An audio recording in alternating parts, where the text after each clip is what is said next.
What's up, everybody? We are back, and welcome to Two Skinny Dudes. I'm Jarrett Bailey. That is my good friend Jason Aponte, and we are two skinny dudes. And Jay, it's been a little bit since we've done this. First and foremost, how are you doing? I'm good. The last time we talked was basically on the night before that I had to catch a hungover flight from Yeah, Cleveland. yeah, So my voice sounds a lot better. I will it tell you that. does. There was a lot of people that were concerned about, hey, how's your voice? Are you sick? Well, screaming over people in places will do that to you. But I It feel will. great, honestly. After a week of I feel like after a week of taking some time because I just felt burnt out with the entire process. I feel great now and I'm ready to go. And you, my friend, we'll get to it in a little bit. We're able to deliver the content in a way that no one saw coming.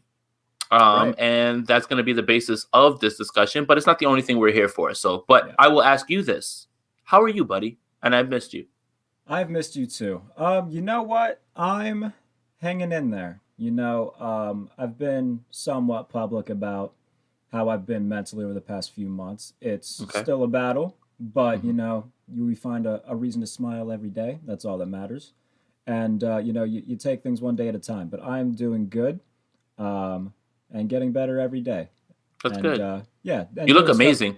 Your I'm hat looks trying, man. amazing. Your hat looks amazing. The beard is looking great right now. Honestly, I'm actually jealous. Yeah, I actually recently trimmed it a little bit to make it a little bit less scraggly. So yeah, we're feeling good. We've got the nose ring, we've got the dangly crucifix earring, we've got the glasses, we got everything going. A lot of white actually. I didn't think I was wearing this much I white. like it. I like Yeah, it. It looks yeah, good. it goes with the vibe. So, I see in the comments every week that everybody says I sound quiet. Do I sound quiet? I don't No, I understand. think I think what it is your voice, right? So my mic picks up everything from here, but me, I have a boisterous voice. With you, you have a less impactful voice. So I don't think that you're not being quiet, you're being yourself. So I think that when it comes to how you're moving, just be a little bit closer to the mic, I would guess, That's what for we're for gonna other people. do. That's what we're gonna do. And if I need to talk a little bit louder, by all means, Oh, comment you, that. you you're gonna get loud soon.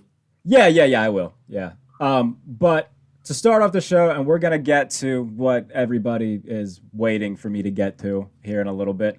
But we haven't really addressed our team's drafts yet, which is Hmm. weird because it's something that we talked about for a month, and then last week obviously you had to come back from Cleveland, so this is the first time we're able to kind of do this. With the 49ers, it wasn't Justin Fields, but it was Trey Lance and Hmm. it wasn't Mac Jones. So Hmm. I think we're chilling on that. Hmm. Overall, how do you feel about the 49ers draft? I do. I mean, I feel great, honestly, about them, and I feel like they were telling you on the offensive side and the defensive side what they plan to do. Okay, so when you see them draft a quarterback and then they draft lineman after lineman with a running back, it kind of speaks to, it doesn't matter who the quarterback is, whether that's Jimmy Garoppolo or Trey Lance. This team is going to run the ball 35, 40 times a game down your throat and try to figure you. It's up to you to try to figure that out. Obviously, we know that Trey Lance offers something different in the run game, which will make this defense a little bit more indefensible. But even if it is Jimmy Garoppolo, this team has showed you that they're going to prioritize running the ball, and this team is going to get right back to basics on that. Definitely for sure. And another thing is some of those picks aren't exactly sexy, but it fits exactly what they want. On the defensive side, when you draft an Ambry Thomas, when you draft another cornerback who is going to fill into the K'Wan Williams slot, which is, slot corner, it shows you that maybe D'Amico Ryans is thinking more about more man to man. We saw the 49ers kind of change from a straight up cover three team to more man. And that happened not gradually, it happened week 1 of 2020. So I think that they're going to show you at least a little bit more about what D'Amico Ryans is thinking. For the people that are worried about whether D'Amico Ryans is going to stick strictly cover three, if is he going to go straight to man, I think that this kind of tips his hand a little bit to more man than anything, especially when you look at how they're building in the draft, when they're building with corners and things like that, and they're building with someone who is going to take the spot of someone who's in a 1-year deal. It looks like that's exactly what they're going for at this point. So, I mean, honestly, I feel great about it. It didn't really make sense in the beginning for me because, you start to put things together after you let the alcohol leave your system and you start to think normally. Honestly, I think that, more than anything, the 49ers have shown you exactly what they want to be offensively and defensively. And I think 49er fans should be excited, honestly. Yeah, no, I agree. And writing my piece for Fansided, picking each team's worst pick, getting to San Francisco was kind of hard to figure out because um, overall, I mean, they addressed everything they needed to. Kind of surprised me that they took two running backs. I don't know how you felt about taking both Trey So Sermon and Elijah Mitchell. So Trey Sermon is profiling as a bell cow, and Elijah Mitchell kind of slots right into Raheem Mostert's spot. It plays the same sort of way. So the thing about this is that Raheem Mostert and Jeff Wilson Jr. are not under contract next year. So whether they come back or not, that's one thing. But it's clear that this front office has said, okay, we're going to hedge our bets and make sure that we cover ourselves. And we like what Raheem Mostert brings to this offense, so let's bring somebody in who profiles that way. So I didn't have so much of a problem with it. Again, on the outside looking in, when it first happens, you're just like, man, they could have taken a wide receiver there. They need help here, there, whatever. But it's clear that this front office understands, these running backs are probably not going to be in the room in next year. And when you like what people bring to the table, you kind of got to fill those spots. So Elijah Mitchell profiles as a Raheem Mostert type, who is a free agent next year, and Trey Sermon profiles as the Frank Gore type that this team has been lacking since he's left.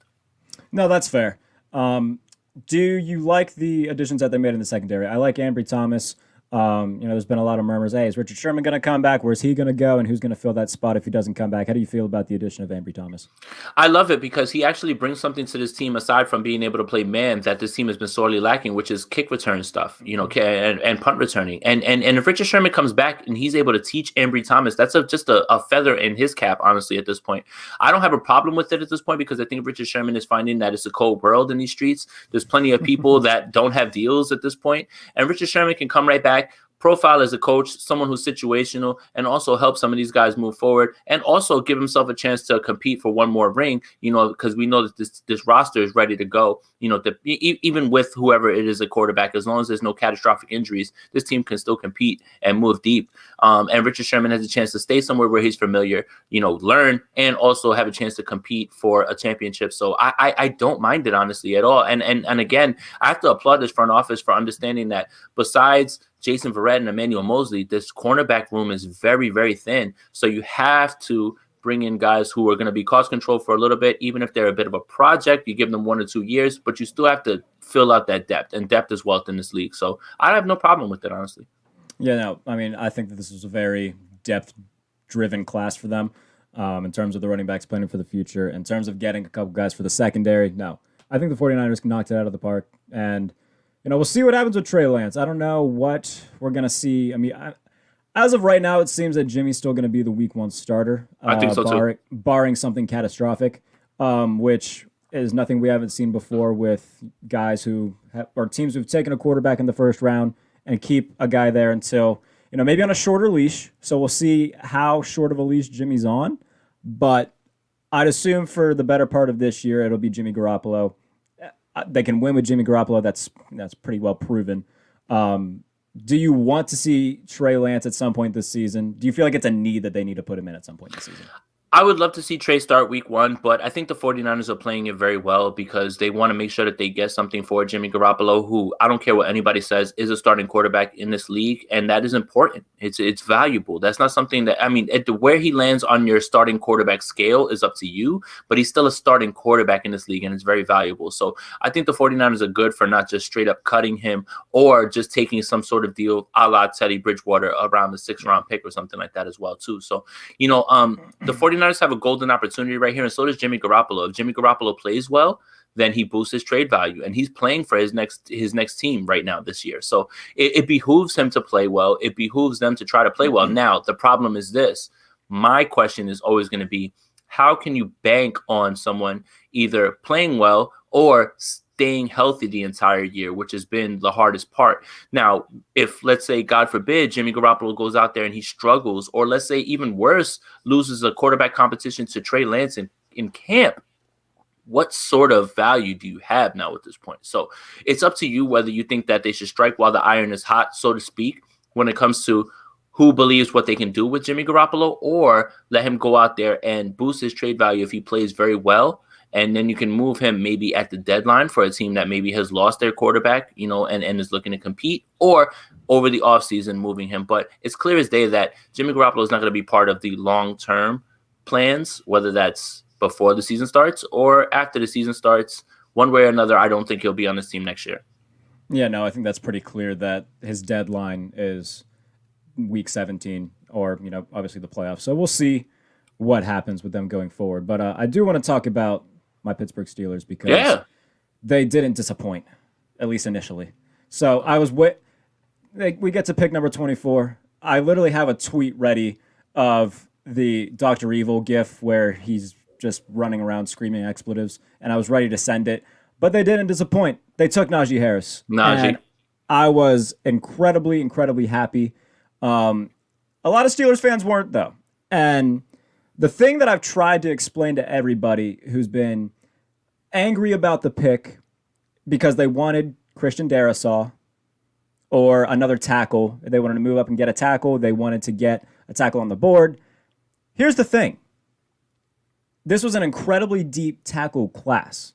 It wasn't an incredibly deep running back class in terms of like elite guys that you could get. You know, Yeah. and when you look at how bad the Steelers' run game has been, not just this year, but the past three, you need a guy that can be your bell cow. James Conner isn't that, and that's been very clear. Benny Snell and Anthony McFarland sure as hell aren't that. So I think that it was good that they go out and get Najee Harris. They get their guy, and that made me very happy. Um, Now, the second round, let's check this out. Najee Harris was probably the best pick they could have made for their roster. They honestly should be. Yeah, they should, and I think that they are. If you saw the call between Mike Tomlin and Najee Harris, you know that they're excited, and I think that they made the right choice. So now they have a guy like Najee Harris who can be the bell cow, and then they get Pat Fryermuth, a guy who I loved in the second round. Not what I expected. The last thing I expected was for them to get a tight end that early.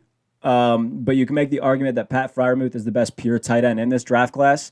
So I'm not angry about it. And it says a lot about what the Steelers plan to do in Matt Canada's new scheme. That's He's what a I was going very to ask you. Yeah, I go was going ahead. to ask you. So is it a lot more of two tight end sets that you expect?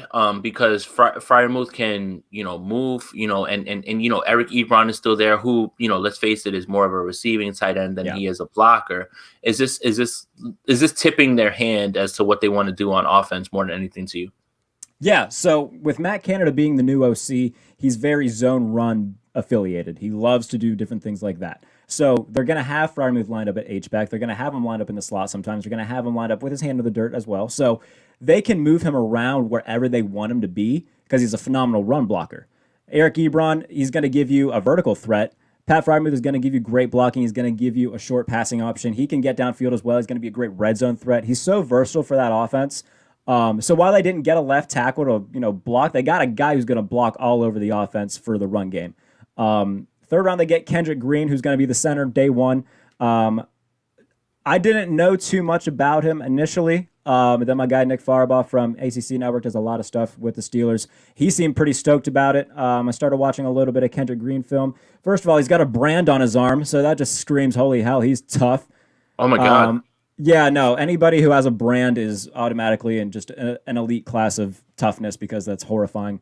But yeah, he's gonna be the week one center.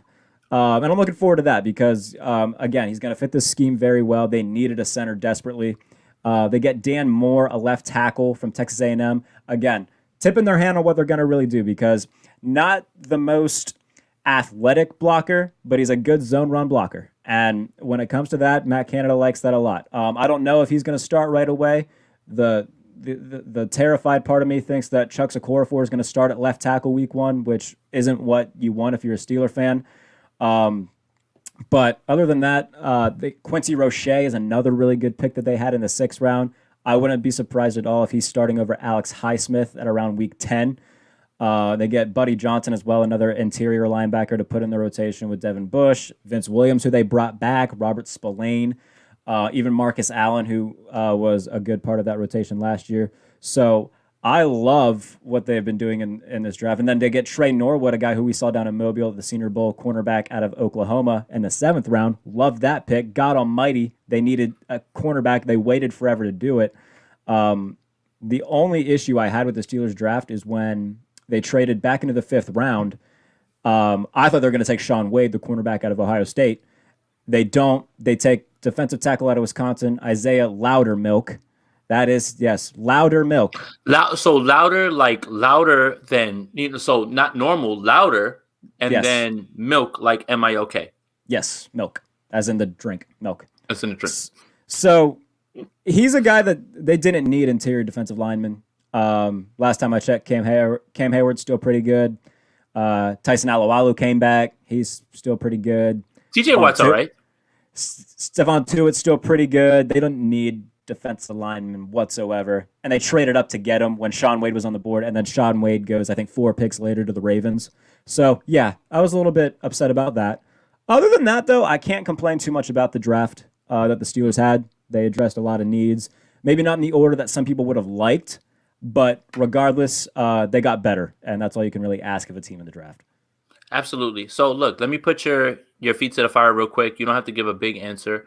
Where do you see the Steelers, and you could, flip it back to me. Where do you see the Steelers going after post-draft? I think we're good. The dust is settled on free agency. There'll be some moves here and there, but for the most part, most rosters are set at this point. What do you see the Steelers finishing in your division? Because I got to be honest with you, and I know you don't want to hear this, the Cleveland Browns have marginally upgraded their team from a team that was already kind of scary. So just talk to me real quick about what you think. I think the Browns win the division. They're head and shoulders above everybody in that division on paper. So I think Cleveland wins the division. I think the Steelers finish second. I think they go around that 10-7 mark, which I think is reasonable. The only team that scares me in that division, though, is Cleveland. Until Lamar Jackson and Baltimore give me a reason to fear them, I'm not gonna. I got no reason to fear the Baltimore Ravens. Lamar Jackson hasn't played well in the 2 games that he's faced Pittsburgh. He's got 7 turnovers in those 2 games. Sure, they ran all over him, but they couldn't pass. And eventually you got to make a big play through the air. You're going to have to do something with your arm to beat Pittsburgh. They haven't been able to do that. And you look at the guys that Baltimore's lost. They lost Matt Judon. They lost Yannick Ngakoue. They lost, you look at their defense right now. Yes, they have Marlon Humphrey and Marcus Peters, and that's great. Safety help, they could probably use some. They need help in the front 7. Running game-wise, when Mark Ingram isn't there anymore, they're going to have to rely a lot more on J.K. Dobbins, and I think Gus Edwards is still there. Offensive line-wise, well, you just lost Orlando Brown, replaced him with Al Villanueva, who T.J. Watt's going to eat twice a year, so good luck with that. I'm not worried about Baltimore. I'm really not. They added Sammy Watkins to complement Marquise Brown, Rashad Bateman, Tylan Wallace. That's great. Until Lamar Jackson. Wait a minute. Sammy Watkins signed with Baltimore, too?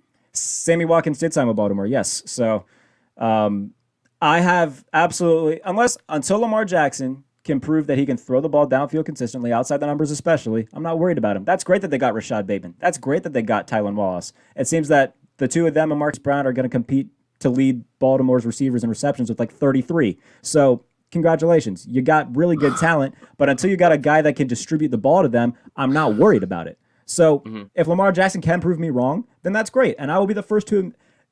Anybody who knows the content I put out, I'm the first to admit when I'm wrong. That's fine. Right. It's not a bad thing to be wrong. Right now, I'm not, though. And if Lamar Jackson gets better at throwing the ball, I'll be the first to say, hey, he got better. That's great. Till then, though, I'm not worried. Cleveland scares me because they got the best roster, arguably, in the AFC. So, no, I'm worried about Cleveland. Everybody else, I'm not too worried about. Cincinnati's coming. They're not quite there yet. Yeah. And I love Rashad Bateman. I think that eventually, I thought at the right landing spot, we were going to look at him like Justin Jefferson from last year, where it's like how many people have passed on Justin Jefferson and they're looking at themselves like, what did you do? But I just hate the landing spot for the reasons that you just kind of outlined. And it has less to do with Lamar and it has more to do with like, look, we have an axe to grind with Greg Roman, man. I really do. And I just think that his offense is, look, whatever limitations you think Lamar Jackson has, that's fine. But they're more limited now because Greg Roman is just the worst, the absolute worst. It's just like, I'm so sick of people who continuously get exposed and continue to get jobs and do the same thing over and over. Every time it's the same thing. When he takes over a new offense, whether that's Tyrod Taylor and LaShawn McCoy, they run roughshod on the league for 1 year. Everybody figures it out because everything is in the middle of the field. Everything is geared towards tight ends. I hate it. I dislike the boys club in this league. I dislike the fact that I was just about to say that. Yep. They continue to get jobs. I can't stand it. And I hate the fact that Lamar Jackson is subjected to all of these criticisms because, all right, fine. Maybe you want to say he was limited joining the league, but he's not getting any help from Greg Roman. None. And that's my issue with it more than anything. It's just like, man, Greg Roman, get out of here. We're not feeling you over here on this side. We've seen this act one too many times, honestly. I know. And look, this isn't me saying that Lamar Jackson can't get better and can't improve. Like, obviously, we've seen the leap that Josh Allen took last year. And the things that Jordan Palmer helped him get better at, it turned him into an MVP candidate in terms of his arm. Lamar, yes, I get he won MVP in 2019.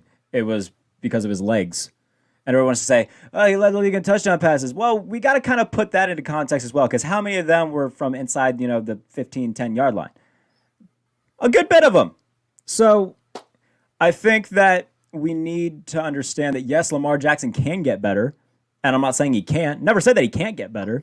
I'm saying he needs to, because if he doesn't, then they're just going to be a constant team that can run all over the Bengals or the bad teams of this league. Sure, it's great when you run all over Jacksonville. Do it against Buffalo. Do it against Kansas City. Yeah. Do it against Pittsburgh. Yeah. You haven't been able to do that yet. They've beaten good teams. They can't beat great teams. So until he does get better at throwing the ball, that's where they're going to be, kind of in purgatory, getting to the divisional round and getting eliminated. Yeah, absolutely. And then when it comes to the 49ers and we're talking about like where I envision them, I think this is still the best division. This is the best division of football, and they're still the best team in the division. I don't care who the quarterback is at this point. This roster is too deep. They're too well coached. And if you notice from what happened last year, the only reason that this team ended up the way that they did was because of injuries. It wasn't because the coach can't scheme anybody open. It was because quarterbacks didn't play well. Things happen. Barring catastrophic injuries like this. And look, I'm scared of the one team that scares me more than anybody, and they've had massive losses on the defensive side, are the Los Angeles Rams. Obviously, because they just upgraded their quarterback and like you went from a Honda Civic to like a Ferrari with Goff like straight to Stafford. And now we're putting Stafford in Ferrari status. Yeah, man. I mean, when you talk about arm talent, when you talk about a guy who has been stuck in a place where, guys quit early because they don't want to be there anymore, Matthew Stafford is there. Like, that's the guy, right? Like Barry Sanders and Calvin Johnson didn't want to play there anymore. I've talked to 49ers players when I asked them about Robert Saleh possibly being, over there with the Lions, and they told me I'd rather retire than go play for Detroit. Like, that's how bad people look at Detroit. So, when it comes to them, they're the team that scares me the most. When you talk about the Seahawks, I'm not really worried about them. The only reason that you should worry about them is that Russell Wilson just makes these unbelievable plays, but they're extremely limited in what they can do. They really haven't upgraded anything. I'm surprised that they didn't draft a running back in this draft, so I guess that's a win for them. But the 49ers right now, especially when you look at the way that they're going to attack they attacked this offseason, they've attacked these draft picks, is they're attacking it in a way like, we're about to run the ball down your throat. Godspeed to the rest of you trying to stop this. And then play action opens up and everything. Again, it's regardless of who the quarterback is, honestly. This is still the best team in the West. This is still a team that will put everybody on notice when they get to play them. They've, routinely beat the Rams, whether Jimmy Garoppolo started or Nick Mullins started. That was easy, and I know that has a lot to do with Jared Goff, but, still I have plenty of faith in this coaching staff because they understand what Sean McVay is trying to do, since it's an offshoot of what Shanahan does. Seattle, you're only worried about Russell Wilson, really. And Arizona, as long as they have Cliff Kingsbury, no one's worried about them. I don't care who they sign. They could sign AJ Green from 2012. They could sign JJ Watt from 2012. I don't care. As long as Cliff Kingsbury is their coach, no one is afraid of the Arizona Cardinals, and nobody should be afraid of them. So I still think the 49ers win this division. They probably win 12 games out of the 17 based on their schedule because of last year as well. So, I mean, as 49er fans, you should be excited, honestly, no matter who starts. You know what? They'll win 12 games if Jimmy Garoppolo starts or if Trey Lance starts. You can hold my feet to the fire on that one. Honestly, I really don't care. But I'm just putting my faith in this roster. I'm putting my faith in this coaching staff. And I mean, this team is ready to go. So are you ready to see? I'm looking at the comments right now. So I know, me too. Are you ready? You ready? You ready to get into this? Oh man, I've been looking forward to this all day. Okay. Right. So Jarrett, we both have had days today. Oh, well, yesterday you had a day on Twitter. I had a day today. I'm not going to talk about what my day was consisting of because it's only going to make me more mad and it's only going to make me more upset. Okay. Yeah. What I want you to do is, yesterday you posted a top 10 quarterback list of your own, which is great because I love people's opinions and things like that. I just want you, before I post this list and before you get into it, I want you to clarify what are the parameters around this list. What led you to these 10? Is it straight up wins? Is it talent? Because I think that's the part that people are missing, is they need that sort of context. So you go ahead, and then I'll pull up. Once you're done, I'll pull up your list. Right. Okay. So doing this, it's not just one set thing. It's a combination of things, right? So basically, it was a combination of accomplishments. That's a big part of it. That's part of what makes greatness greatness. How much did you accomplish in terms of whether it's championships, personal accolades, something like that? Another part of it is just talent, because somebody tried telling me talent has nothing to do with it. That makes absolutely no sense. How can you look at a special player and say, well, we can't judge him based off his talent. We got to judge him based off his accomplishments. That makes no sense. So don't come at me saying that talent has nothing to do with this, because if you do, then you're just wrong at that point. So I base it off of how much, in terms of how much did they accomplish, and just how purely talented were they at playing the position. But it can't just be pure talent, nothing accomplished, or tons of accomplishments, but no talent. I'm not going to put Brad Johnson on here because he has more Super Bowl rings than Dan Marino. I'm not going to put Nick Foles and Jeff Hostetler on here because they have more rings than Dan Marino. So before you come in, and if you want to come with rings argument and that's all you got, then just get out. Leave this, because I'm not going to sit here and listen to you guys bitch and moan about he has more rings. If that's all you can bring to a table, then you don't belong in a debate. So leave if that's all you're going to say. So Jay, go ahead and post the list, and then I will address it. I'm going to pull up your list real quick. Let me just make sure I get this right. So we're going to do share screen, and I just want to make sure that, all right. So I'm going to share this screen, but I want to pull this up. Sure. This is it right here. So let me just make sure I add this. All right. No, remove, add to stream. And this is what I want to put up right here in the front. Mm-hmm. All right. So Jarrett, I want to start with, let me just make this bigger so it helps. Honestly, sure. Is that better? Do you see that on the screen? Okay. Yep. So let's start at 10, and we're going to start all the way on our way up. So you have Brett Favre at 10. Start to talk to me from there. Brett Favre was like diet Patrick Mahomes before we knew that Patrick Mahomes existed.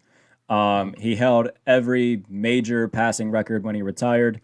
Yes, he made it. The reason that he's not higher on this is because for as many great plays as he made just as many boneheaded ones, whether it was the NFC Championship game against the Giants, whether it was the NFC Championship game against the Saints when he was in Minnesota. He was also super injured in that game. Yes, he was, because Greg Williams put a bounty on him.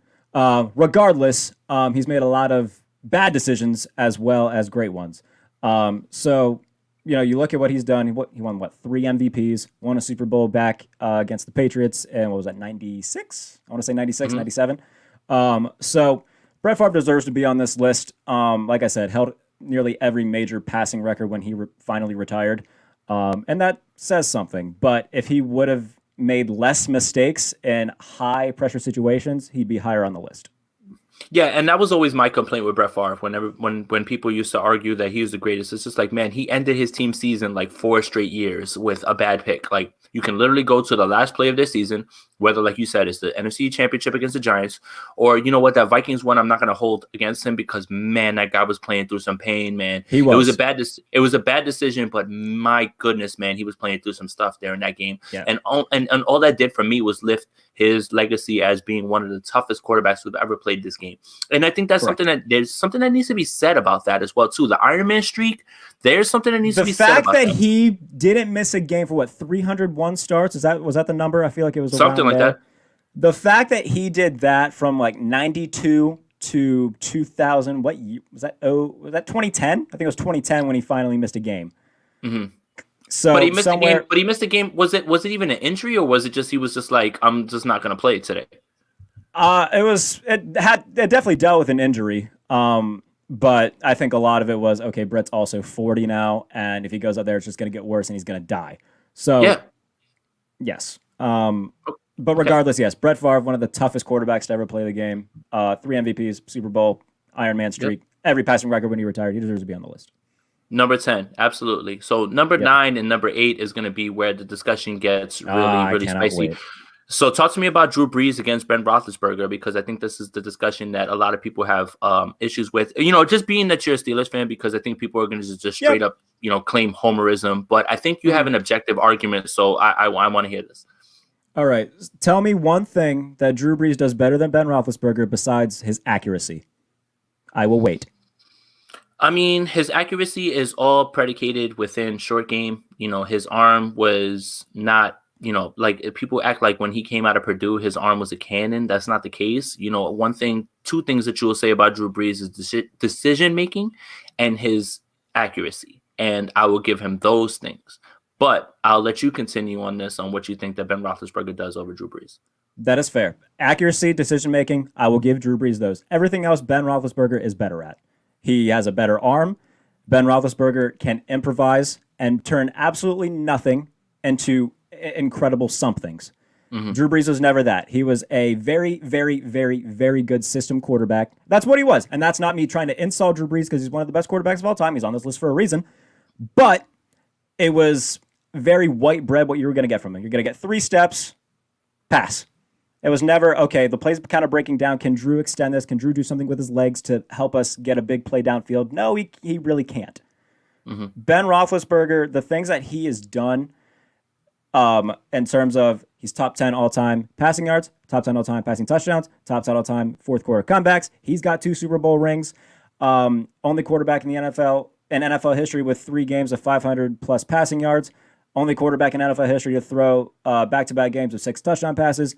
Ben Roethlisberger, and the thing that I also want to say about this is from 2012 to about 2019, both of these guys had god-awful defenses.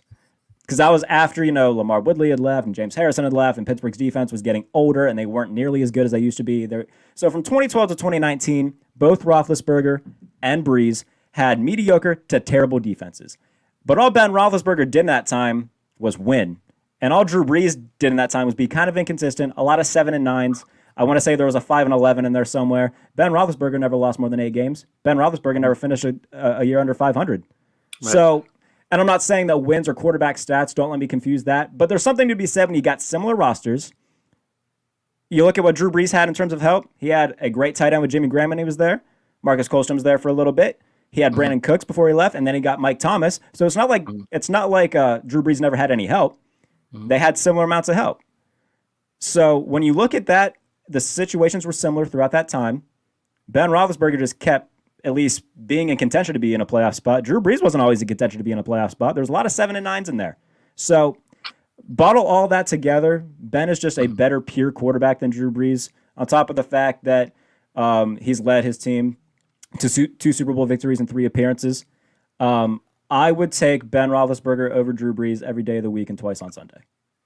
All right, so here's my question, and this is just in the interest of conversation, right? So Let me ask you something.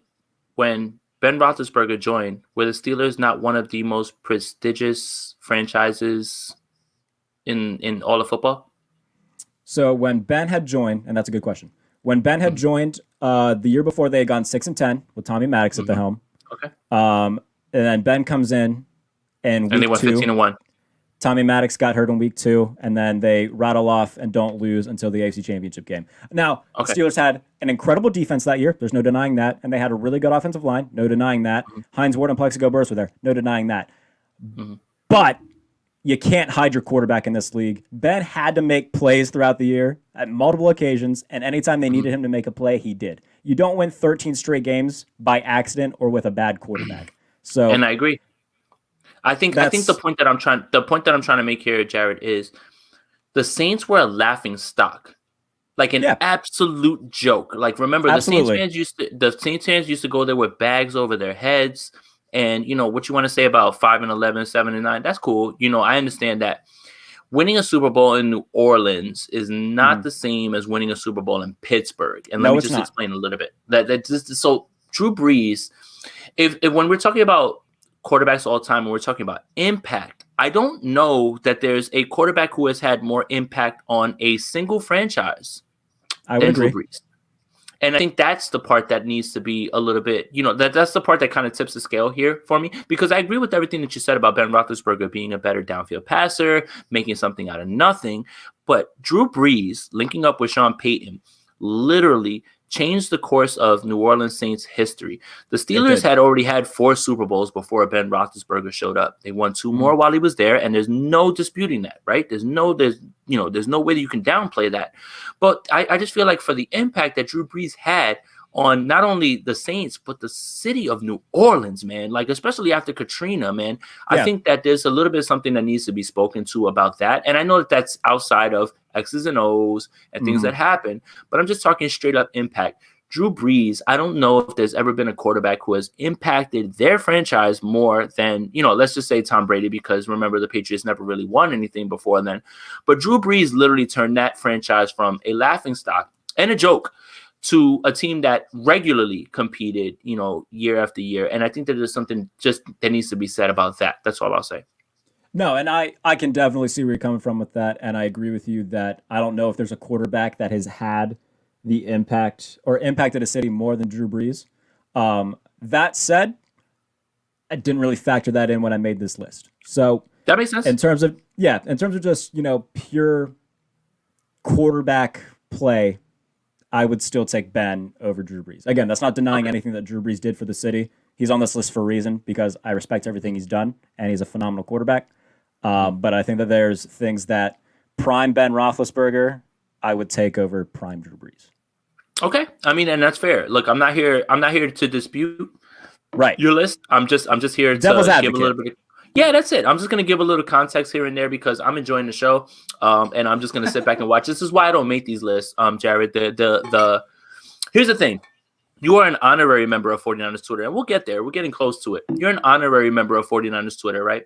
Uh-huh. And, your list kind of rubbed people the wrong way. And I just, again, it doesn't bother me because, again, one person's opinion doesn't bother me more than anything. And again, it depends on I think what more people had questions about was less about why Joe is 5 and more about what's the criteria. And I think that's what we're getting to when we talk through this. And I think that's really what I want to get here. So we've got a pair of John Elway and Johnny Unitas, 6 and 7. So I want you to start with Unitas because here's the problem that I have with rating guys who are far, I'm old, but far past my time of watching football.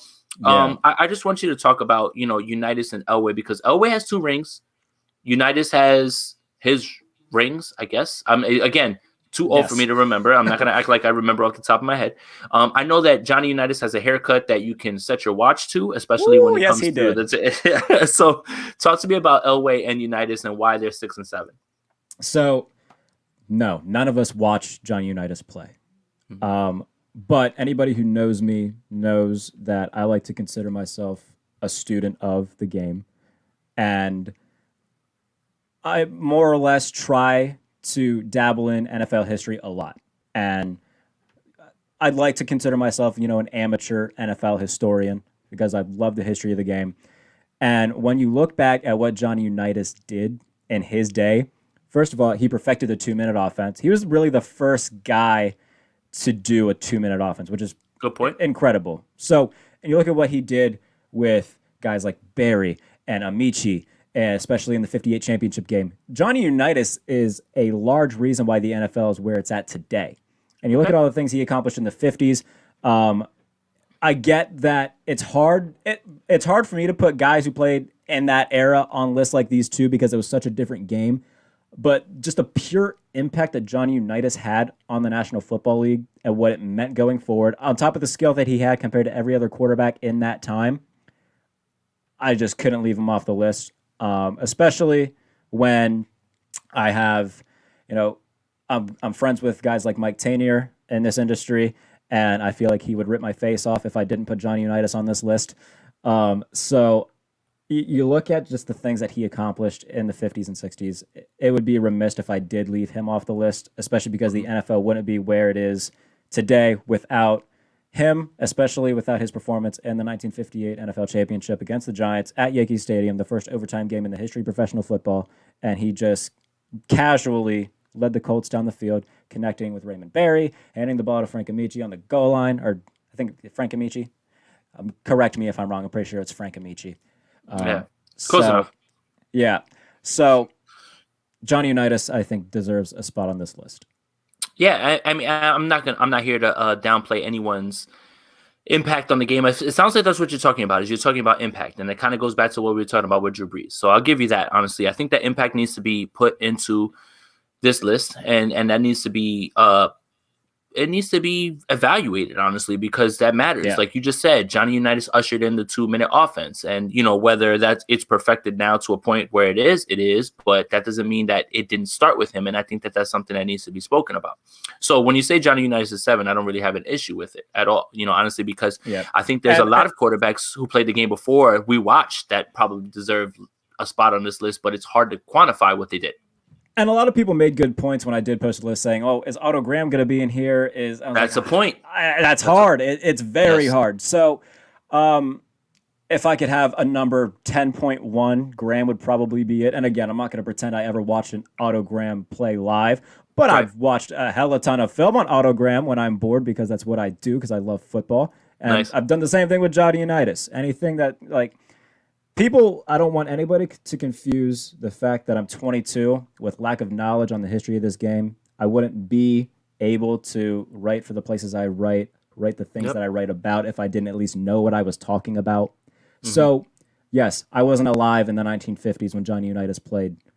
That doesn't mean that after doing a ton of, research on him and watching him doesn't mean that I don't know what I'm talking about here, guys. So, no, you're absolutely right. And being a historian of the game is that, and none of us are going to be, there's people who have seen Unitas play, who have seen Brady and Roethlisberger. Okay, you'll be able to tell me with your eyes and things like that. But I mean, as a historian of the game, as you are, and I try to be, all we have is what we have to go off of. And, and I think that it becomes increasingly hard to compare eras. And that's the problem. And athletes are different, like there was no guys like, some of the guys that we see in this league that played back then. Right. But there is something to be spoken about the toughness of that game. Right. Those guys, wore leather, some guys wore leather helmets. Some guys wore no face masks, like they played the game differently. And those guys are tougher. Right. And the rules were different. So it's hard for era. I think era is the part that really gets people when it comes to these quarterback discussions, is because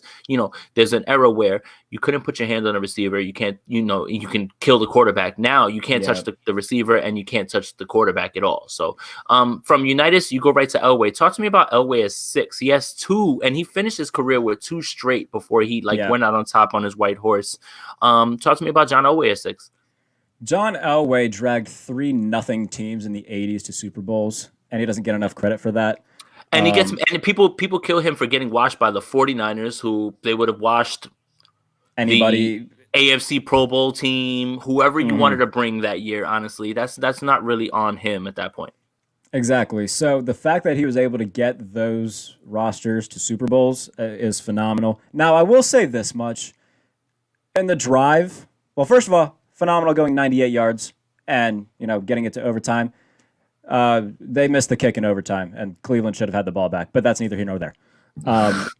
Aside from that, yes, John Elway, I think he was kind of the first, maybe not the first, but in an era where we didn't see too many guys running around and trying to make plays. I mean, you saw what he did, even in the late stages of his career. We've all seen the highlight of him diving inside the 5-yard line and getting helicoptered by Green Bay Packers defenders. I think he was kind of just the first. Is gunslinger a right word for John Elway? I don't know, but for lack of a better term, I think that he was just a loose cannon in all the good ways. So, 5 Super Bowl appearances, 2 Super Bowl wins. He elevated everybody around him, and there's a lot to be said for that. So, John Elway, number 6 all time, and I think that's a fine spot for him. Yeah, I mean, I don't dispute that, at all, that Elway should be on this list, right? I think that, all right, so let me put my 49er hat on here. Sure. You have a hard time telling me that John Elway was more athletically gifted or better at the position than Steve Young. Yeah. So, look, it's only 10 spots. Someone's going to be left off, and things like that. But, you can understand 49er fans when. So, look, I'm not old enough to remember Joe, and we're about to get to it right now. We'll get to the portion. I'm not old enough to remember Joe. Steve's my guy. My father, the reason that I'm a 49ers fan is because my father followed him from Notre Dame when he was at Indiana University. And I understand completely what Joe did, right? In 81, He took a franchise who was a laughingstock for a while and turned them into a dynasty. Remember, Jerry Rice joined after they had already won rings. Everybody swears that Joe Montana was throwing to Jerry Rice and all. No, that wasn't the case, honestly. Okay. But when it comes to these things, it's tough more than anything to really, again, the eras are more than anything. So I think that's why we're going to get to it right now. Joe Montana's 5, right? Mm-hmm. The argument for Joe is that he's played in the men of men era, right? Like where like Joe Montana's career was ended on that. If that happened to Tom Brady now, that person would be out of the league and arrested for assault type stuff. That's how the game was played. Joe Theismann's leg was broken by, Lawrence Taylor. That's just how the game was played then, right? So I think, again, it's tough to compare eras, and it's tough to talk about one person in one era and one person in another era. But you have Joe Montana 5, and you have Dan Marino 4. I just want you to elaborate a little bit more on how you feel and why Dan Marino, who has never won a ring and also lost to Joe Montana in a Super Bowl, why you have Dan Marino over Joe Montana. All right. So remember the criteria I had. It's a combination of talent, accomplishments, and a lot of also, I should have addressed this at first, and I'm sorry. I don't want you guys to think I'm adding in criteria, but like, I don't know how I want to word this. If I need a win to save my life, who do I pick? Or who do I think has the most talent? So it's a lot of things put into one. I get why people put Joe Montana above Dan Marino. I don't argue with people that put Joe Montana above Dan Marino. That's fine. It's understandable. I just don't.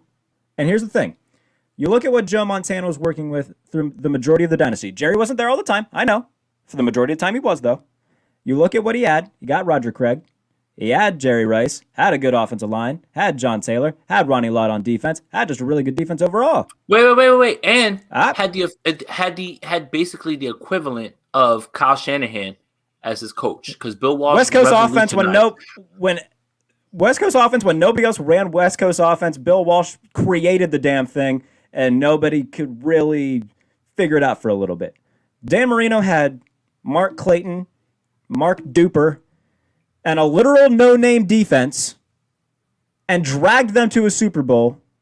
Yeah, the Dolphins lost to an incredible team full of Hall of Famers. I get it. You look at what Dan Marino had to work with throughout the entirety of his career compared to what Joe Montana had to work with. And not to mention the fact that Dan Marino threw for 5,000 yards in 1984, which is like throwing 6,500 yards today. That might have been 7,000 yards now. Threw 48 touchdowns that year, which is like throwing 65 touchdowns today. To Mark Duper and Mark Clayton, I couldn't tell you who their running back was. I couldn't tell you any of their offensive linemen. Couldn't tell you their tight end. Couldn't tell you anybody on their defense. Dan Marino did that himself. And it's no disrespect to Mark Clayton and Mark Duper. Joe Montana had a hell of a lot more help. And if my life's on the line and I got a blank slate, a blank roster to build, I'm putting Dan Marino ahead of Joe Montana in terms of talent. Better arm talent, I don't think that can really be denied. He had a bigger arm. I don't argue with people who say that they would take Joe Montana. That's fine. It's understandable. I personally would take Dan Marino, and I think if you switch spots and put Dan Marino on the 49ers and you put Joe Montana on the Dolphins, we could be having a very similar conversation right now about why Dan Marino has 4 or 5 rings and why Joe Montana doesn't have any. So it sounds to me like the Joe Montana argument is more the Tom Brady argument before he went to Tampa Bay of straight up like you're in the best spot. You have people that like I'm not trying to pick an argument with you. I'm just trying to like from what I'm understanding from what you're saying. So I just want to give clarity to it because I think a lot of people are confused as to what the criteria was for this and that's what I'm talking about. So it sounds to me like you're saying, hey, Joe had Walsh, and all of these things, and he had that going for him, and he did what he could in those spots. I won't disagree with you there, but I will tell you this, man. When the chips are on the table, and there's so that drive against Cincinnati, right? Cincinnati had one of the best drives in NFL history. For sure. And, I was lucky enough to get to speak with Jesse Sapolo on a podcast that I was on. And I asked him, I was like, did you ever feel like this was ever not done. And he said, we looked in his eyes and he was like, and that man, he told the John Candy story. Do you know the John Candy story, right, Yes, Jarrett? the John Candy story, Yeah. yes. That, like, he's just like, look down there. He's like, look down there in the other end zone. He was like, that's John Candy. That's Joe Cool right there. Like that. Yeah. So there is something to be said about in those pressure situations, when the chips are down, when it's time to get money, when it's time to make your bread, Joe Montana is as good as it gets at this point. Now, again, that year, John Taylor, Jerry Rice, all those guys are there, right? But at the same time, when you talk about you need one game for your life, that's the part that, I kind of lose you a little bit okay. Like I feel like Joe, if we're talking about one game, like if the Monstars come down and they bring their team down, okay, man, I think it's time to get Prime Joe in here and just let him work his magic, because there is something that is not quantifiable when it comes to quarterbacks about how they move in those situations. Again, when he threw that pass to Dwight Clark, the 49ers were a joke. He changed the narrative and he reshaped an entire franchise and the way that they moved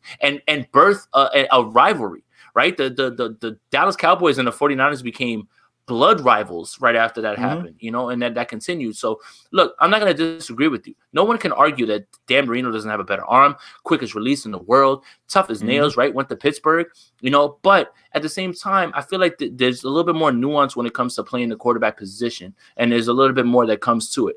There's guys that, have the best arm in the world that don't wind up panning out, and I think that's really kind of what people were trying to tell you in your comments. They weren't as nice as I'm being with it or whatever, but that's kind of what they were trying to tell you about it. So, I mean, in this regard, I will disagree with you here. I would not have Dan Marino over Joe Montana. And if you're asking me, when we're talking Brady, we're talking Brady as one. I don't think anybody can dispute that, especially now after, how many rings he has. I think Joe's right under him. And I think that there is no Tom without Joe, if that makes any sense. 100% so the same arguments, so the same arguments that you could make for Tom is the same arguments that people made for Joe.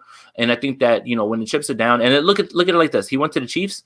They went to the AFC title game that one year that he was there.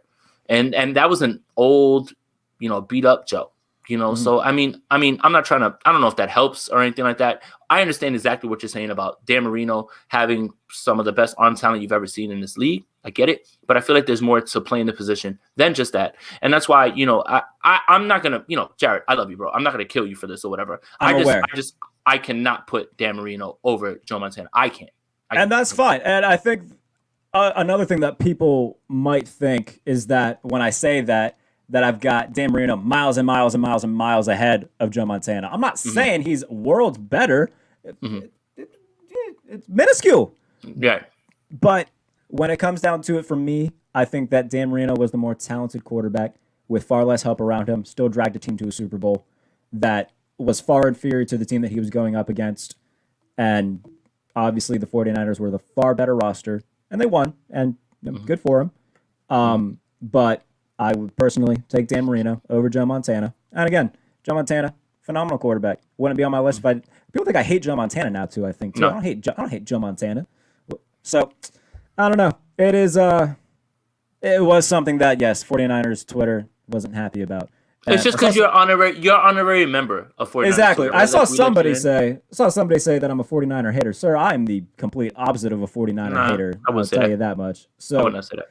So yeah, personally, I would take Dan Marino over Montana. It's not by miles. I just think that if situations were flipped, I think we'd be having a different conversation right now. And you're right about that. No, yeah, and I definitely won't disagree with you. So let's move on. There's 3 left, right? And I think if we're doing a ranking of these 3, I think you nailed it. Okay. But we're gonna see in the comments. So number 3, Peyton Manning. I think that Peyton Manning is one of the greatest offensive minds that this game has ever seen. There is no offensive coordinator that he ever needed, right? Adam Gase has gotten jobs off of Peyton Manning being how smart he is. Like Adam Gase is known as a quarterback whisperer because Peyton Manning was the quarterback under him at that time. You didn't have to whisper anything to Denver, Peyton Manning, right? That guy had already known everything, right? So I understand Peyton Manning's legacy. I understand his smarts. I understand his IQ, everything, right? When you're talking about the 3 that are left, you got Brady 1, you got Rodgers 2, you got Manning 3. I don't disagree at all with any of these 3, but I just want you to elaborate a little bit more on start with Peyton Manning and then work your way up to Rodgers, and then obviously there's no disagreement with Brady. There's no disagreement, so we don't have to talk about one. I think 2 and 3 is good to talk about because one guy has 1 title, one guy has 2 titles, but you can argue that Peyton Manning has 1 title because that second one wasn't really won by him. But I'm gonna let you talk about it. All right. First, before I get to that, I'm seeing the comments right now. People are asking about Steve Young, and they won't stop asking about Steve Young. So I'm going to talk about Steve Young. I love Steve Young. I don't have anything against Steve Young. The problem is he didn't do it for very long. What do you have, like 6, 7 years? I give Steve Young a similar argument that I give to people who, for some reason, ask me about Kurt Warner. Steve Young, backup, really good spur. It wasn't long enough, guys. It wasn't. I'm sorry. I can't put Steve Young, who was a starter. When did he start? Was it 93 that he got the job when Joe went to Kansas City? 93? I want to say it was 93.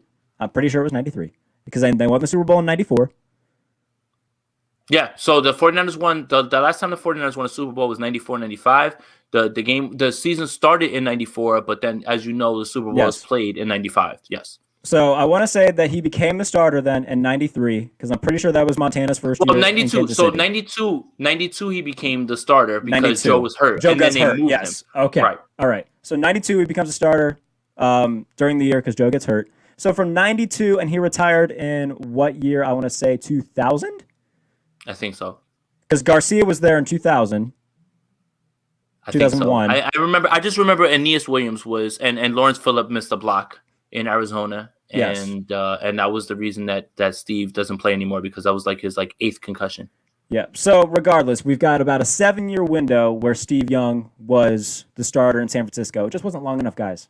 I can't put Steve Young over John Elway when John Elway was incredible for 16 years. I can't do it. So if Steve had played longer, there's probably not a doubt that he'd be on this list. It just wasn't a long enough reign compared to everybody else. So Steve isn't on the list. I don't hate Steve Young. I don't hate Joe Montana. Steve Young just didn't make the cut. I'm sorry. Back to Peyton Manning now. I love Peyton Manning. Peyton Manning could be the president of the United States with his big forehead that you can land a helicopter on. I love Peyton Manning a lot. The thing with Peyton is that there were years where obviously he was phenomenal. He's got the greatest statistical passing season in NFL history. There was also years where he would put up big touchdown numbers, but we'd also get 18 interceptions or 22 interceptions. Peyton was at times a turnover machine throughout his career. So I have him 3 because if he protected the ball like the number 2 guy on my list, I'd probably flip him. But he did not. And that says something to me in terms of, okay, if I want to win, I love Peyton, probably the greatest regular season quarterback of all time. I'm going to put him at 3. Obviously, how many? He has 77 MVPs, something like that? 77, yeah. Give or take. And I love Peyton Manning to death. And I think 3 is a fitting spot for him. And like you said, that Super Bowl that he won in Denver, first of all, kudos to him for taking Denver to the Super Bowl in his 2nd year there? Or is his 1st year there? Yeah. No. But remember that year, he lost his job to Osweiler. Osweiler, and then they just went he was also hurt that year. And then they kind of kept Osweiler in for a little bit, and then Osweiler started not doing well, I think. And then the playoffs came around. Started Osweilering. Yes. And then the playoffs came around. Peyton played the AFC Championship game. I want to say did Osweiler play a playoff game? I think he did. I'm not mistaken. I mean, the only thing that I really remember is just I remember that defense being so dominant. Remember, the Panthers came into that game 15-1. Yeah, they were unstoppable that year. Honestly, that's Cam's best year, hands down. But even Peyton in that game, he had a few interceptions that were dropped in that game. He was just a shell of himself. Basically what he did was he didn't lose that game for them. Yeah. So that's why when people try to bring up that second ring does not ring for me. If that makes any sense, ring. I didn't mean to do that, but it doesn't ring for me. Not all rings are created equal. Correct. So that's what I mean. And that's the thing that you talked about, right? Brad Johnson has a ring, but does that mean you got to put him over Dan Marino? Jeff Hostetler has a ring. Does that mean that he's over Dan Marino? No, rings aren't everything, right? It just tells one piece of the story. Yeah. So I think 3 for Peyton is pretty fitting. And then we get to the number 2 spot on my list. And look, Aaron Rodgers Aaron Rodgers. is and Patrick Mahomes is gonna break this, but Aaron Rodgers How dare you is. leave Mahomes off this list? I I can't believe you. I was waiting for somebody to get butthurt about that, but Aaron Rodgers is the most talented quarterback to ever play in the NFL. He's the greatest thrower of the football I've ever seen. And let's just take a look at Aaron Rodgers' stats real quick from year to year when he just first began going off. So we got 45 touchdowns, 6 picks, 39 touchdowns, 8 picks. Gets hurt in 2013, 2014, 38 touchdowns, 5 picks. 2015, 31 touchdowns, 8 picks. 2016, 40 touchdowns, 7 picks. Hurt 2017, comes back 2018, 25 touchdowns, 2 picks. 26 touchdowns, 4 picks last year. And then, they draft Jordan Love. Watch this, 48 touchdowns, 5 picks. The man, since 2011, hasn't thrown more than 10 interceptions in a season. He's only thrown more than 10 interceptions in a season twice. He is absolutely incredible at fitting balls in windows that they should not fit in. Jordan, hello.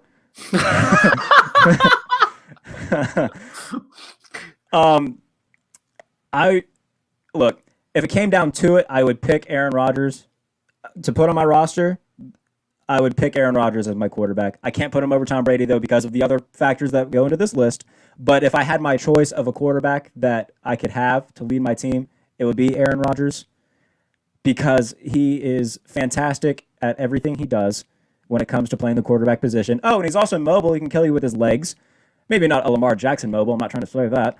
But from what I can recollect, there was greatest thrower of the football of all time. And I don't think it's relatively close right now. Again, Patrick Mahomes could eventually break that. But in terms of accuracy... He may eventually get to it, but you have to do it for the years that Rodgers has done. Yes. So Aaron Rodgers, to me, is the greatest talent we've ever had at the quarterback position. Doing the things that he does, putting up the numbers that he does without turning the ball over. I get he only has 1 ring. And again, I'm not going to let rings be my end-all, be-all. He's been to the NFC Championship game, I want to say 4 times now. And the past few times that he's been there, it has been coaching that has been terrible. The one against Atlanta, can't really blame him. That defense gave up 40-some points in that game. Can't blame him against 2019. That team was just better. The 49ers were just better than the Packers, and they had their number, honestly, at that point. So Aaron Rodgers, to me, is a guy who kind of suffers from Dan Marino syndrome, except Aaron Rodgers was lucky enough because in 2010, 2011, they decided, hey, let's build a defense, and look what Aaron Rodgers did. He played phenomenal. The team won a Super Bowl. Since then, they decided, to hell with that. Let's never do that again. Make Aaron do it by himself. He's tried his damnedest. He has. And he's gotten damn close 3 different times. But when you've got better established rosters across from you, you can only do so much by yourself. And I love Aaron Rodgers. He's one of my favorite quarterbacks of all time, and he's the quarterback I would pick to lead my team into battle. But like I said, I cannot leave him below Tom Brady simply because of the other factors that we got to put into this list. You can't have anybody but Tom Brady number 1. Yeah, I mean, I don't understand how anybody would have anybody but Tom Brady number 1. If you want to make an argument for 4 for 4 with Joe, okay, but I just don't agree with it. I think that what Tom Brady has done is something that you'll never see ever again in not only professional sports, but professional football. Somebody who has been dominant for that long and has won as many titles as that, Michael Jordan could never. None of those guys. Remember, football is different than basketball. Exactly. We're not here to argue number 1. Yeah. But what I will say about Aaron Rodgers is all those things that you said are correct. Best thrower of the football I've ever seen. Probably should have more Super Bowls than people believe. And remember the Super Bowl that they won. I don't know if anybody remembers the circumstances around them winning the Super Bowl that year. He was injured and he came back the last 2 weeks, won both those games, got them in. They didn't lose again.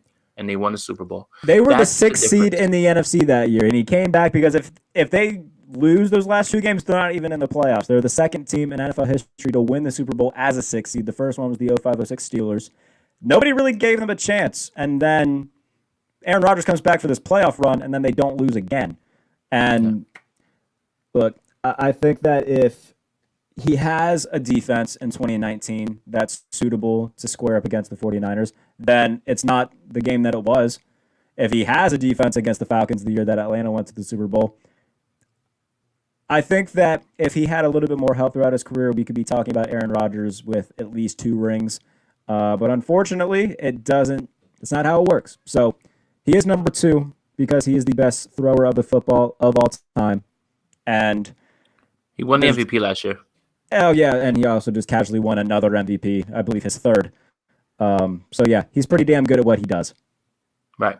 Yeah, honestly, man, look, 49er fans don't want to hear this, but Aaron Rodgers is incredible, and you know it. Just because he can't beat us doesn't mean anything when it comes to his legacy, anything like that. I'm not going to hold that against him just because that 49ers defense in 2019 was downright dominant, and the way that the Packers played was easy to pick up because, again, LaFleur runs what Shanahan runs, in some variation, even though that the more I'm digging into the Packers from last year, it's not the same exactly, but it's an offshoot and they understand all that stuff.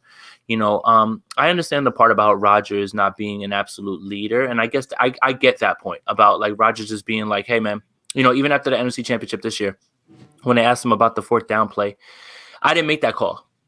I have no problem with throwing my coach under the bus. For saying that they wanted the field goal, so I get that part, right? People always want the quarterback to go up there and say, hey, man, I could have made more plays, things like that. Rodgers doesn't come off as that type, so I know that he's and I'm glad he doesn't.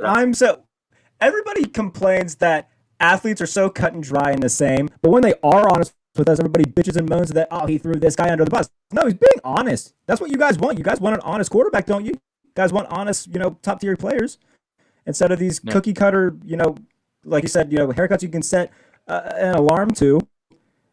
Aaron Rodgers has no problem being honest with all of us, and I respect that. I would rather have a guy who's honest than a guy's like, oh, man, yeah, I could have done more. No, I'm tired of that. Mm-hmm.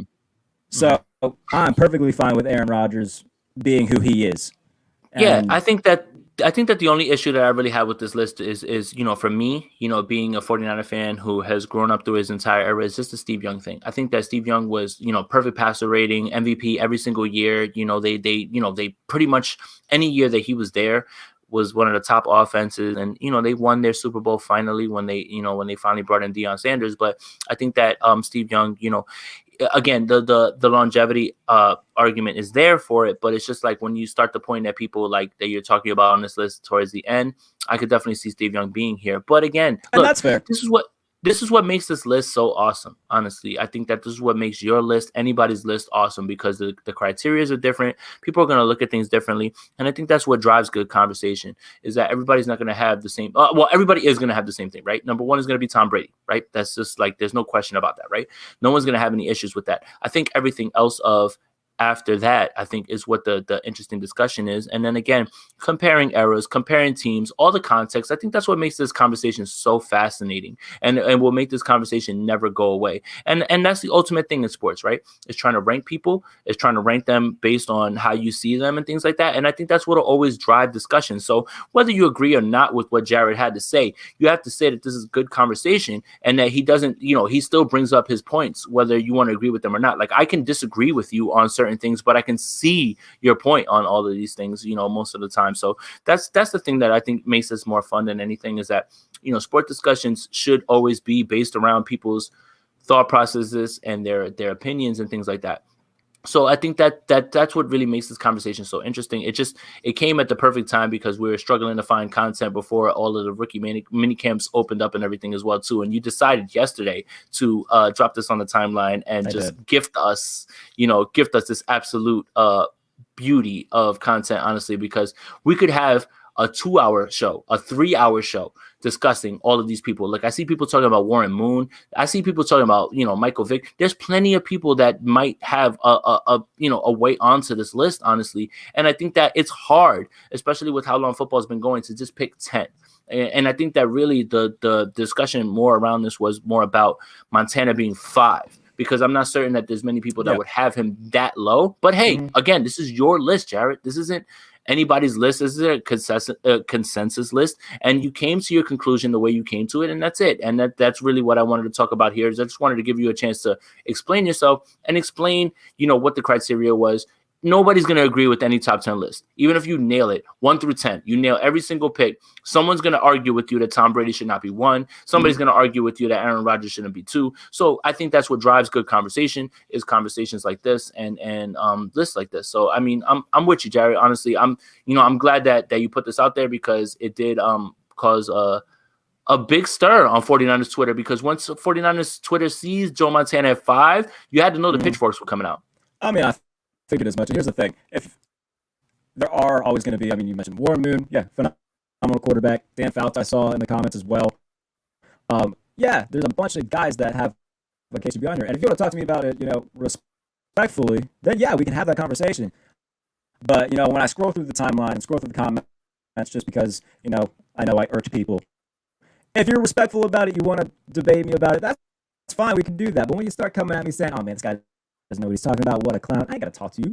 I have no reason to want to talk to you about that. It makes no sense, especially, when you've got your chin as your profile picture and your name's Chubby King. I got no reason to want to talk to you, homie. So no, you're good.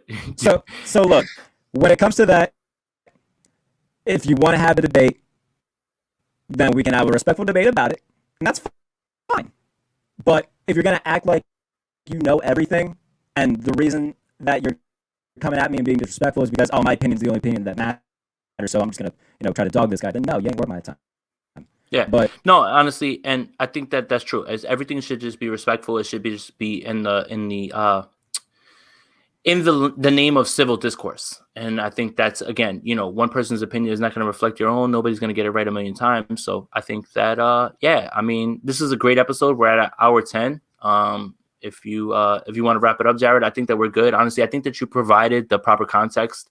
And for anybody who's asking, we're going to cut these clips up so you can take a look at, what Jarrett had to say, because I think that there's a lot of people on Twitter that are missing that sort of context, that sort of discussion, what the criteria is, right? Because I think that that's what a lot of people were interested in when we were talking about what we're going to do here. So, yeah, man, I mean, just keep it respectful, man. We're just talking football at the end of the day. Again, one person's opinion is in fact, no matter who it is, it's just an opinion.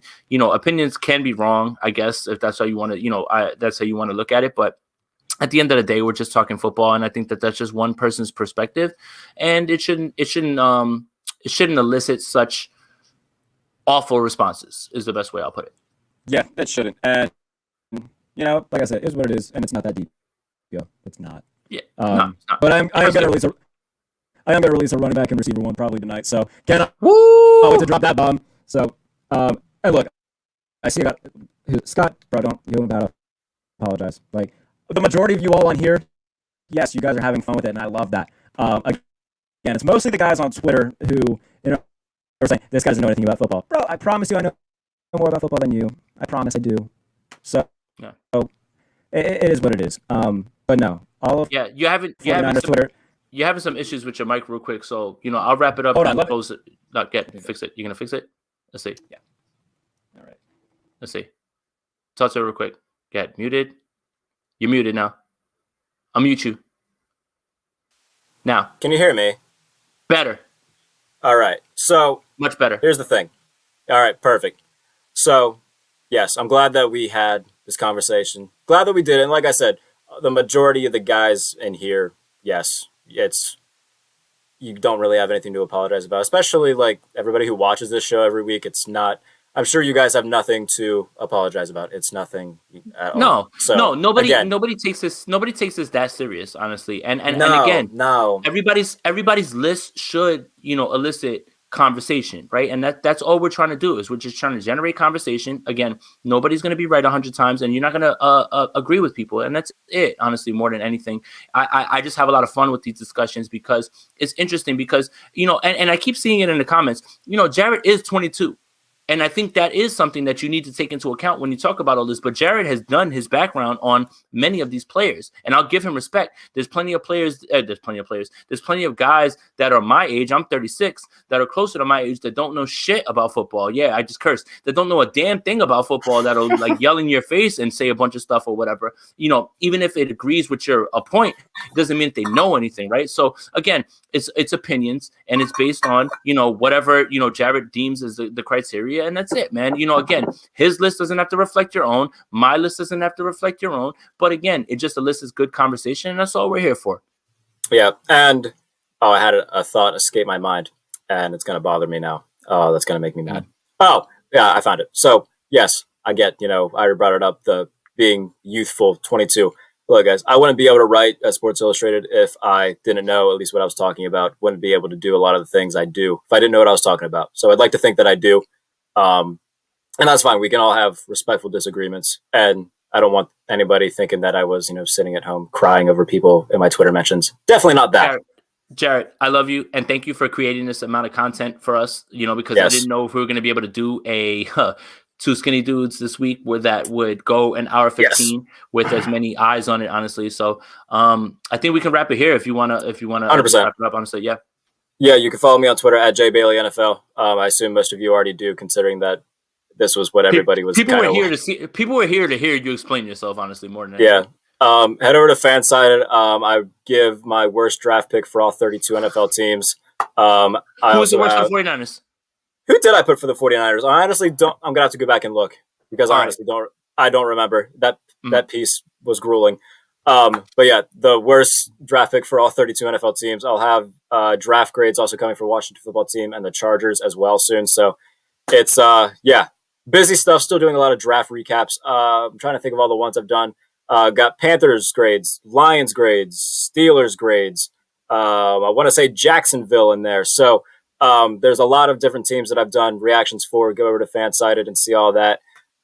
So that is where you can find all my stuff. And if you want any Steelers news, go over to All Steelers, the Sports Illustrated site for the Steelers. So that as well. Yep. And for me, just follow me at Jason Aponte 2103 if you don't on Twitter, and make sure that you sub Two Skinny Dudes and my page as well. Make sure you drop a like. Make sure you join on there so you can get all the content as well. This week, 49ers mini camp opens up Friday through Sunday, so I will be working overtime that week. That weekend, I've got some guests who are going to be in the building for Trey Lance, for Trey Sermon, for all those guys. So we'll be talking 49ers mini camp. And being on top of all of that, there's going to be a great week of content. Tomorrow, I'll let it slip. Tomorrow, I am recording a podcast with John Chapman. John Chapman will be joining my YouTube channel as well. So there's a lot going on right now with the channel as well. To appreciate everybody who's subbed, who's donated, who watches the videos. It means a ton. We're close to 2,000 subs. I appreciate that. So this week is going to be big on content. Make sure that you follow both of us because you're going to be missing out on a lot of NFL content. And I always love doing these shows with you, Jarrett, because I get to step away a little bit from 49ers football because I do love football on a whole and get to talk about other teams as well, too. So that's what makes us best. And, you'll find us again Saturday at noon. That's going to be done deal. There's no questions asked. I'm not going to be correct. Hungover, washed out on Saturday. So yes, Saturday. One more thing before we go. Starting a new series. I'm going to try to do a weekly women in sports. Haven't really thought of a name of it yet, but that's probably what I'm going to call it. Just women in sports. I did a recording. I want to say, was it yesterday? Yesterday or 2 days ago with Tanya Fox. She does a lot of stuff for FS1. We just came on to talk football. Her and I have had a lot of debates about Cam Newton. So she came on. We talked for, I want to say, 45 minutes. That'll be in a podcast soon. And then we'll have Caitlin Heffler as well later on this week, also from FS1. So a lot of stuff. Just trying to elevate women in sports. I should really just call it women in football because that's the majority of the content that I post. So women in sports, be sure to keep up with that.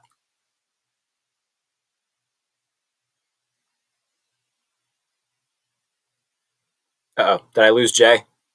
I think I lost Jay. All right. Well, here's the thing, guys. If Jay's gone, then... we're back. All right. There we go.